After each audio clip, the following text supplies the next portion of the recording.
You plug a laptop into the network, and suddenly it can reach every server. That's what Cisco routers do by default. Forward anything with a valid route. Your security team says that can't happen anymore. Engineering shouldn't touch customer data.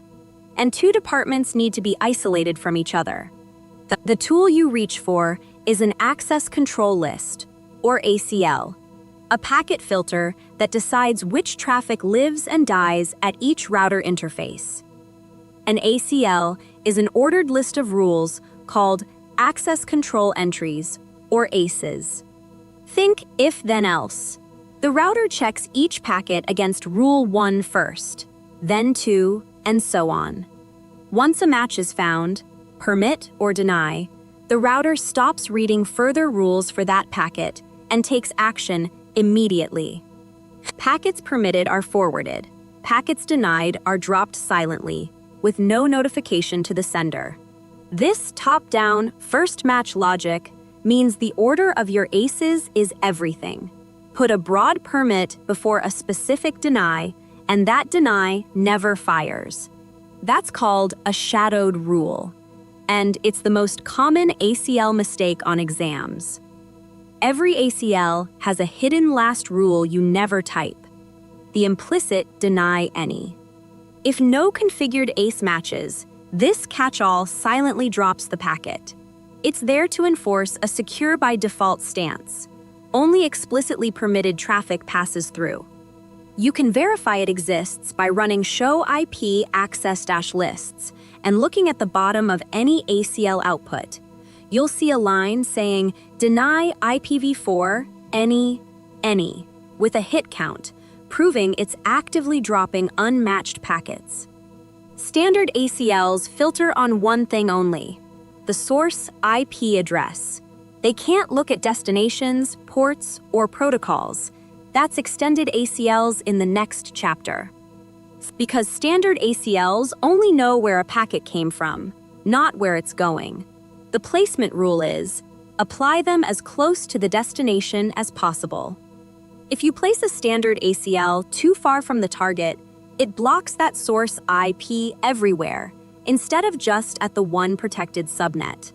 The general approach is outbound, on the interface connected to the destination LAN you want to protect, so only traffic heading there gets filtered. There are two ways to identify an ACL, by number or by name. Standard numbered ACLs use the ranges 1 through 99 and 1300 through 1999. Extended ACLs use 100 to 199 and 2000 through 2699. Those ranges are exam material. You need to know them cold because the number tells Cisco IOS what type of ACL it is. Named ACLs use a descriptive name instead, and they give you config mode with sequence numbers so you can insert or remove ACEs mid-list without rewriting the whole thing. Let's build one. The security team says engineering, subnet 192.168.1.0/24 can't access server LAN A. You create a standard numbered ACL on R2 and apply it outbound on the interface facing that server network. First, a deny ACE for 192.168.1.0 with wildcard mask 0.0.0.255. That's the inverse of a /24 net mask. Then, permit any to let everyone else through. The wildcard mask tells the router which bits must match. Zeros mean check, ones mean don't care. A quick shortcut to calculate wildcards is subtract each netmask octet from 255. So a /24 gives 0.0.0.255. To apply it, you enter interface config mode on G0/0 and type IP access-group 1 out. That's the apply command. IP access droop, followed by the ACL number or name, then in for inbound or out for outbound. An inbound ACL filters packets as they enter the interface. An outbound ACL filters them right before transmission out. Each interface can have at most one ACL per direction, one inbound, one outbound. Now a named ACL scenario. Block two specific users, Martha on PC 1 at 192.168.1.10 and Bob on PC 2 at 192.168.2.20 from reaching both server LANs. You create a named ACL called Block Martha IFO in config mode with IP access list standard. Then deny each host and permit the rest with any, which is a shortcut for matching all IP addresses. You apply it inbound on R2's interface facing the WAN link, so both server LANs are protected by a single filter before traffic even reaches them. This shows where inbound placement makes sense. When one choke point protects multiple downstream networks, catch the bad traffic at the entrance instead of filtering on every exit. Matching a single host IP has three equivalent syntaxes: deny 8.8.8.8, or the same with wildcard 0.0.0.0, which is a /32 exact match, or deny host 8.8.8.8 using the keyword.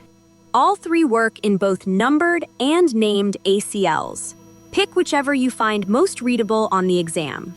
Verify your work with Show IP Access Lists to see all IP ACL rules, hit Counts included, or use the broader Show Access Lists for everything.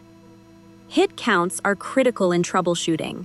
If an ACE has 0 hits, either the traffic pattern is wrong or you've got a shadowed rule above it eating all matches. And Show IP Interface G0/0 confirms the ACL is applied in the right direction on that interface. Named ACL config mode also lets you configure numbered ACLs. Just use a number instead of a name after IP access list standard.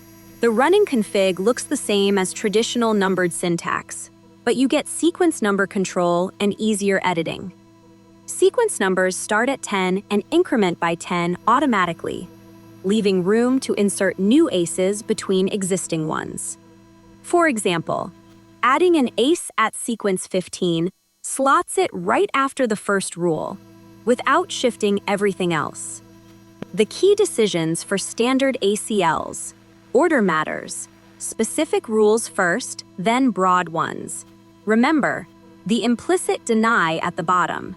Place standard ACLs close to the destination, usually outbound on that interface, and use wildcard masks, not net masks, for matching. Extended ACLs in the next chapter give you destination and port filtering, which changes placement strategy entirely because they can be much more selective about what gets blocked.